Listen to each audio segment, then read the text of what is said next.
예수님과 십자가의 복음을 전하는 교회라는 주제로 함께 말씀을 나누기를 원해요.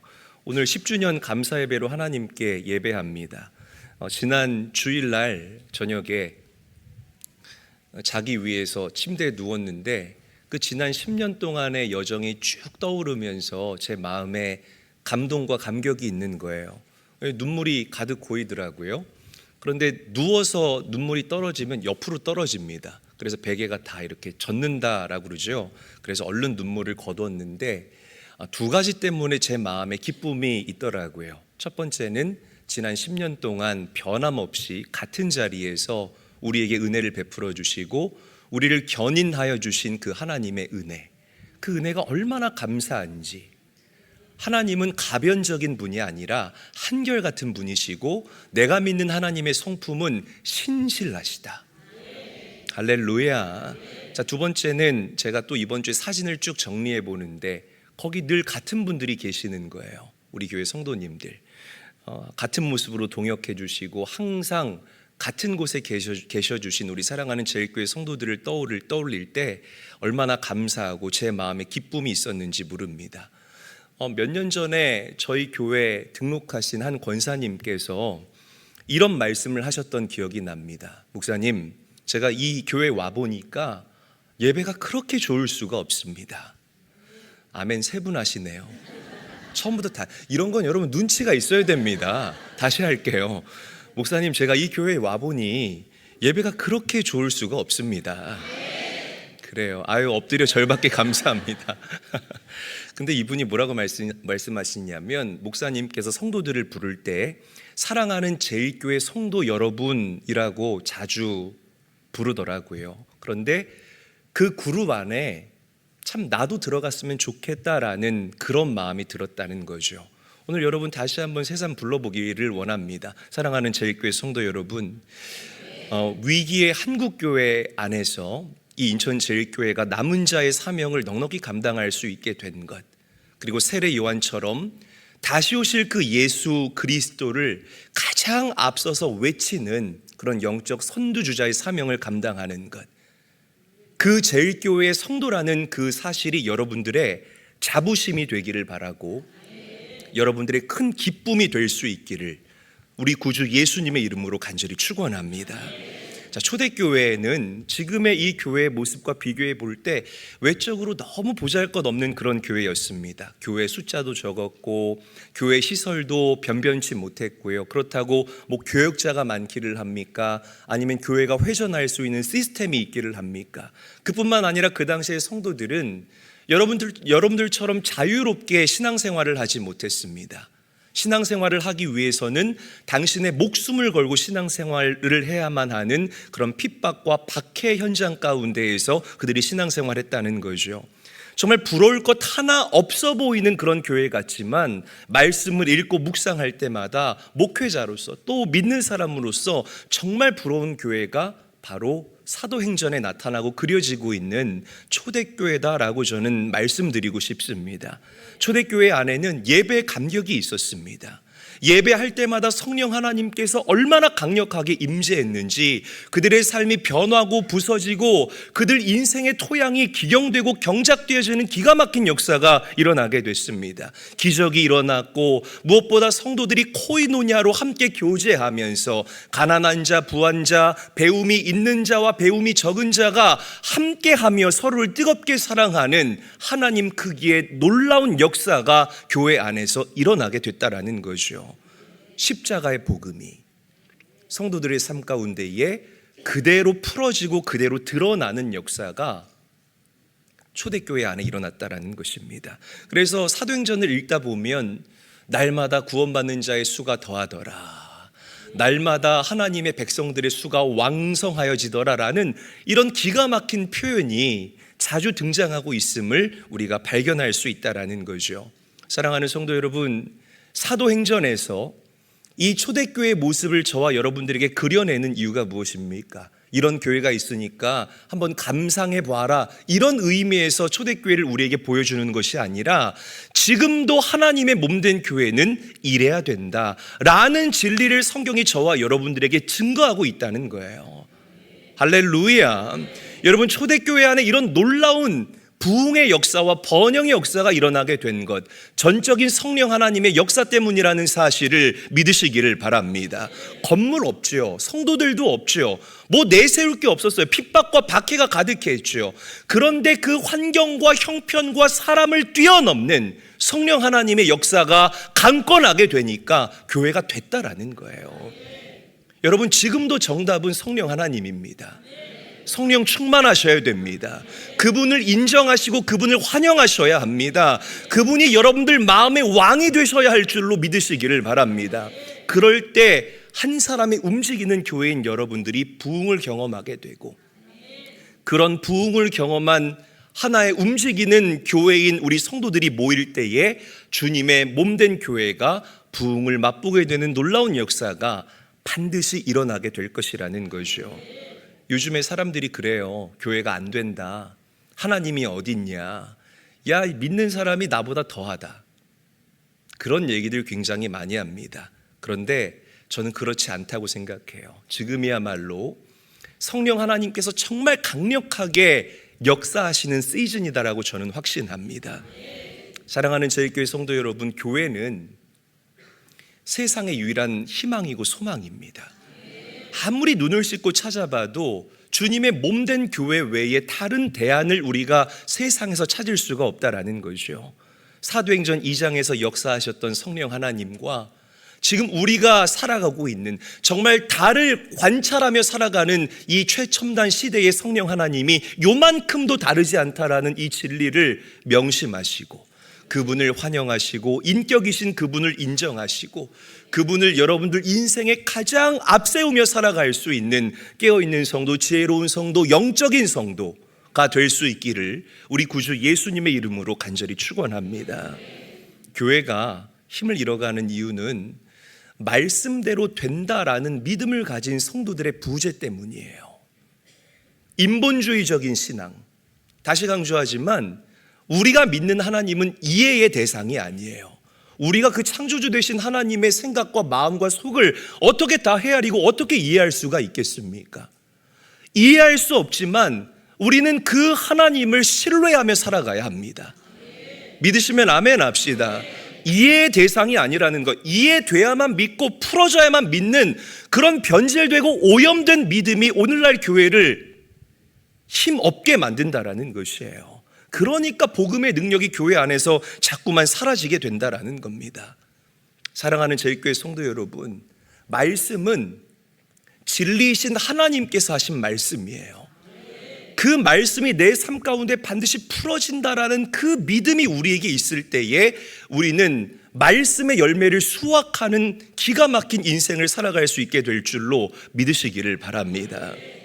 성령님은 다시 강조하지만 옛날이나 지금이나 똑같은 성령님이에요. 성령님이 변하거나 그러지 않습니다. 진리는 가변적인 가치가 아니에요. 여러분들이 의미를 부여하던 부여하지 않던 상관없습니다. 진리는 변하지 않습니다. 항상 똑같습니다. 어떤 인생의 계절을 여러분들이 맞이한다 할지라도, 어떤 인생의 시즌을 맞이한다 할지라도 우리가 믿는 하나님, 그 하나님의 말씀, 이 진리는요 절대 변하지 않아요. 이 진리를 가슴에 새기시고 그렇게 주님 바라보고 다름질할 수 있는 귀한 제일교회 성도님들이 될 수 있기를 주님의 이름으로 축복합니다. 아주 오래된 얘기예요. 어떤 목사님이 저기 경상남도 김해에 부흥회를 갔다고 합니다. 그날 저녁 집회를 마치고 이제 목사님 숙소에서 쉬는데 누가 방문을 노크하는 거예요. 똑똑똑 노크를 하더래요. 그래서 문을 열어봤더니 어떤 80이 넘으신 할머니 한 분이 목사님 들어가도 됩니까? 들어오시라고. 그랬더니 갑자기 목사님을 바라보더니 목사님 앞에 무릎을 꿇고 펑펑 울면서 자신의 기구한 인생을 목사님께 쏟아내기 시작했대요. 당신은 17살에 시집을 갔대요. 아까 우리 학생들 애기들이잖아요. 막 솜털이 보이지 않습니까? 애기가 시집을 간 거예요. 그런데 시집을 가자마자 남편이, 그 당시가 이제 일제 강점기 시대였는데 너무 오래된 얘기죠. 남편이 만주에 강제징용을 받아서 이제 끌려간 겁니다. 그러니까 남편이 없는 거예요. 시집살이를 하는데 어머, 근데 그만 아기가 생긴 걸 알았네? 애가 애를 가졌어요. 생각을 해봐요.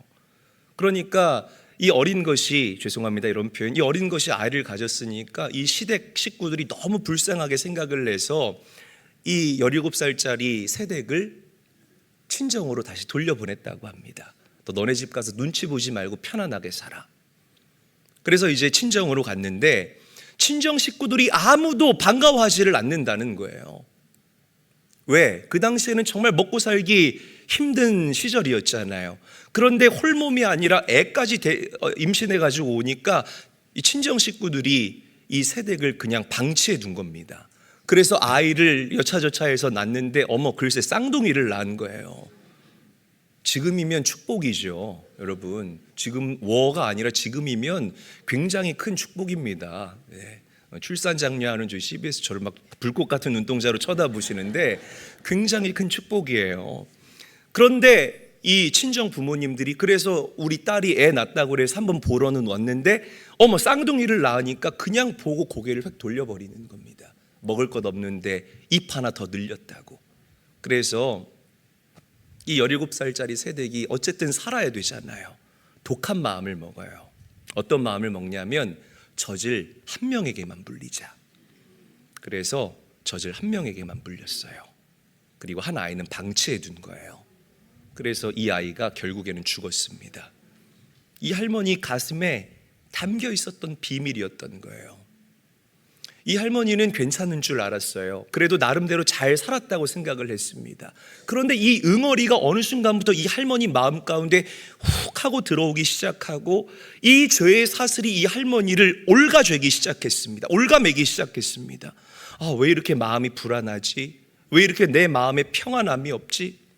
그러다가 나이가 들어서 이제 죽을 때가 가까워왔다라는 사실을 직감한 이 할머니가 너무나 무섭고 너무나 두렵기 시작한 거예요. 그러다가 내 주변 사람들 얘기를 들어보니까 어떤 죄도 용서받을 수 있다라는 설교하시는 목사님이 오셨대. 그래서 목사님 말씀을 한번 들어나 보자고 이 부흥 집회에 참석했는데 그만 이 할머니가 너무 큰 은혜를 받은 거예요. 그래서 목사님을 쫓아온 겁니다. 왜? 내 목숨이, 내 생명이 달려있는 그런 문제니까. 그래서 이 할머니가 울면서 이렇게 물어봤대요. 목사님, 내 자식 내 손으로 죽였습니다. 이 못난 어머니의 죄까지도 이게 다 용서함을 받을 수가 있을까요?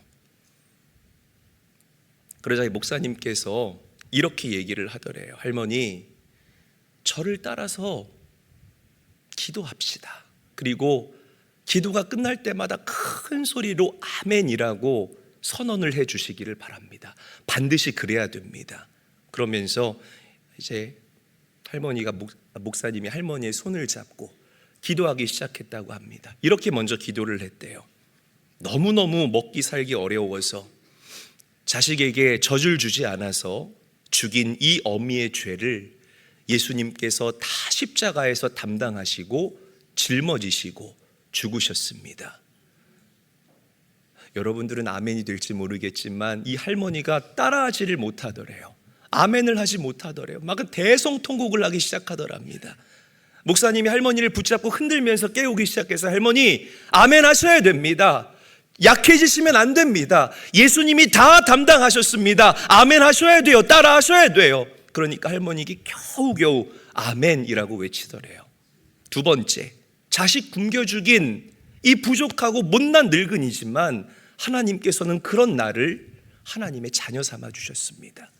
할머니가 막 엉엉 울면서 아멘이라고 외치더랍니다.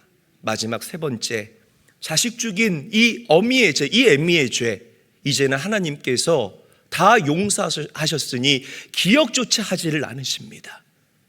아멘.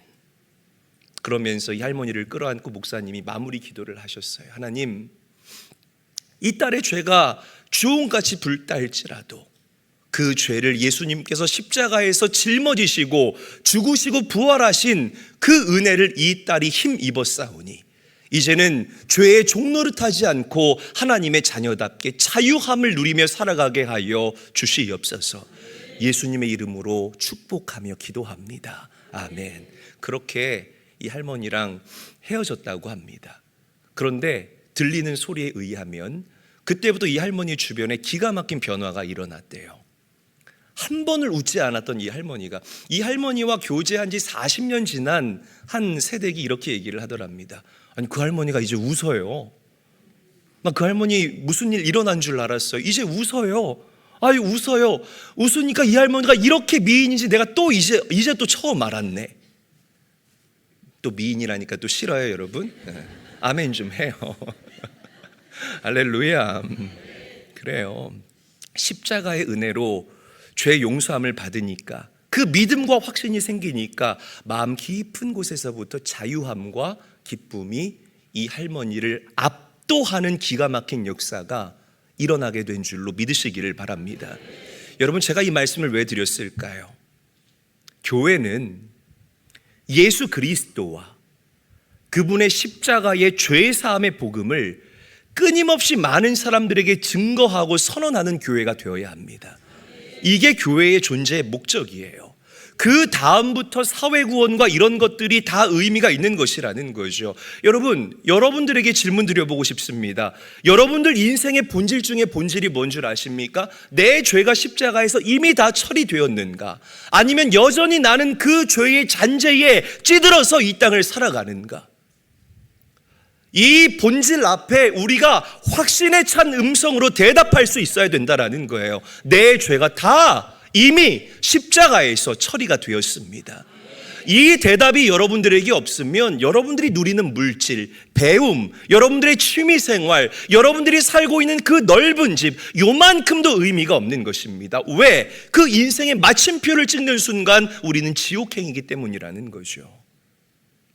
사랑하는 제일교회 성도 여러분, 하나님께서 기뻐하시는 교회, 하나님이 칭찬하는 교회, 하나님의 빛과 영광이 나타나는 교회는 수만 명이 모이는 교회도 아니고 수백억의 예결산을 하는 교회도 아닙니다. 예수 그리스도와 그분의 십자가의 복음을 확실하고 담대하고 명확한 음성으로 전하는 교회를 하나님께서는 기뻐하십니다.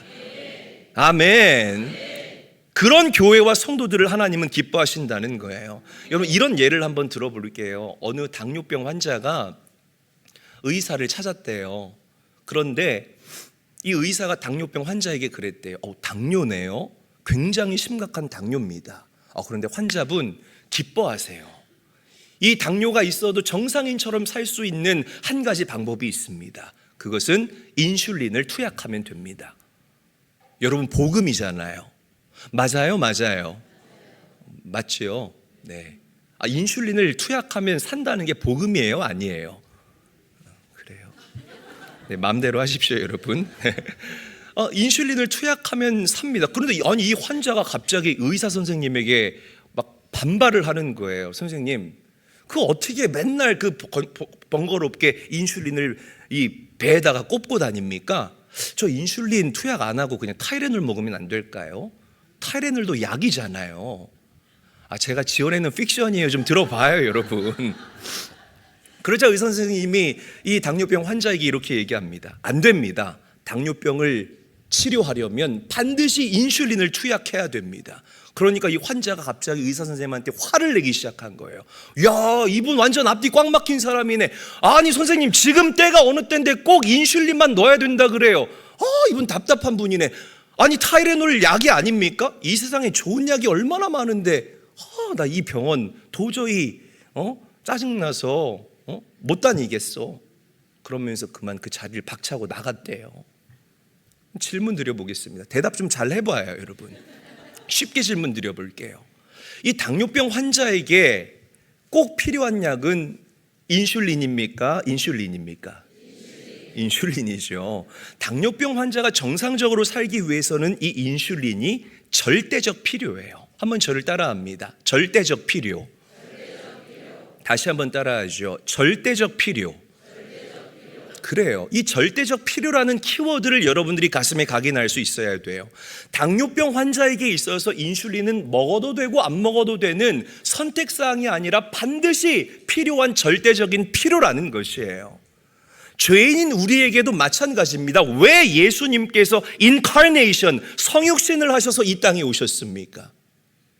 왜 예수님께서 죄가 없으신 하나님이신 그분이 나의 죄를 다 담당하시고 십자가에서 죽으시고 부활하시는 그런 고초를 당해야만 했습니까? 나의 죄의 문제가 해결되기 위해서는 예수 그리스도와 그분의 십자가가 우리 인생에 반드시 필요한 절대적인 필요이기 때문이라는 거예요. 할렐루야. 예수님도 믿고 내 주먹도 믿고 우리 부처 형님도 믿고 알라 형님도 이게 아니라는 겁니다, 여러분. 영원한 생명, 영원한 천국을 유업으로 얻기 위해서는 오직 예수 그리고 그분의 십자가밖에 없다라는 거예요. 다른 길이 없습니다. 교회가 필요한 이유, 이 절대적인 복음 때문이라는 거예요. 이 본질을 이 창립 10주년, 이게 마침표가 아니라 이제 새로운 10년을 도약하기 위한 첫 단추입니다. 이 말씀을 첫 단추로 끼워낼 수 있는 귀한 제일교회 성도님들 다 될 수 있기를 주님의 이름으로 간절히 축원합니다.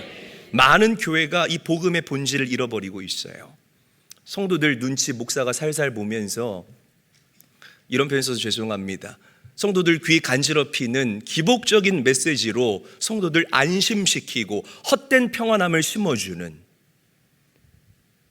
절대로 이런 교회에 하나님의 복음의 역사가 능력이 되는 일들이 일어날 수가 없습니다.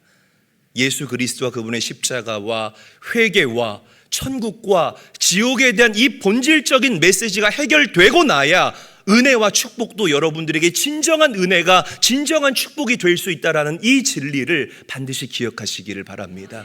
우선순위가 있는 거예요. 아멘. 다시 강조하지만 예수님이 돼지에게 진주 주지 말라고 하셨어요.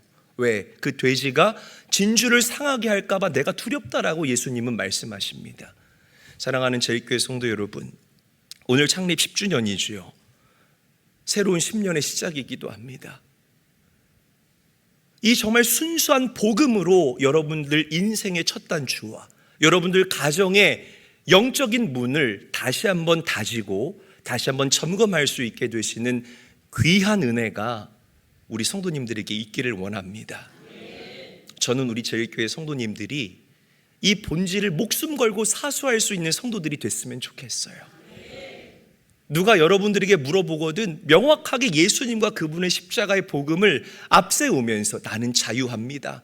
나는 하나님의 존귀한 아들이고 존귀한 딸입니다. 내가 이렇게 어렵고 힘들고 과거가 있는 죄인이지만 기구한 인생을 살았던 그런 안타까운 인생이지만 주님의 도구가 될 수 있는 이유, 주님 앞에 설 수 있는 이 담력을 얻은 이유, 예수님께서 이미 나의 죄를 다 처리하시고 담당하셨기 때문입니다. 그 어떤 것도 나와 하나님과의 관계를 끊어낼 수 없습니다 라고 고백할 수 있는 우리 성도님들 됐으면 좋겠습니다. 여러분, 이 교회가 그리고 한 사람의 움직이는 교회인 여러분들이 이 복음의 가치를 앞세우셔서 하나님의 기뻐하시는 마음을 날마다 확인하시고 오직 하나님의 영광을 위해서 살아갈 수 있는, 제가 정말 사랑하는 우리 제일교회와 성도님들 다 될 수 있기를 우리 구주 예수님의 이름으로 간절히 축원합니다.